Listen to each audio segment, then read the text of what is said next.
जमिनीच्या वादातून तिघांनी एकावर लोखंडी रॉडनं सपासप वार केल्याची घटना शुक्रवारी सायंकाळी 6 वाजेच्या सुमारास सिन्नर फाटा या ठिकाणी घडली आहे।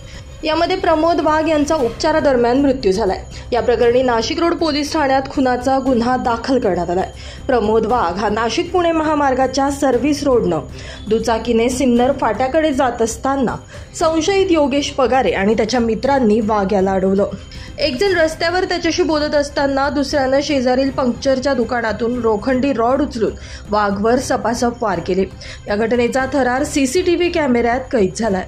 आपण बघू शकता की अत्यंत अमानुषपणे हल्ला करण्यात आलाय।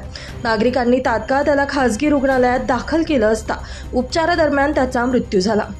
दरम्यान पाळत ठेवून हा हल्ला केल्याची शक्यता पोलिसांनी वर्तवली आहे। मात्र घटनेतील संशयित अद्याप फरार असून सीसीटीव्ही फुटेजच्या आधारे पोलीस संशयितांचा शोध घेत आहेत।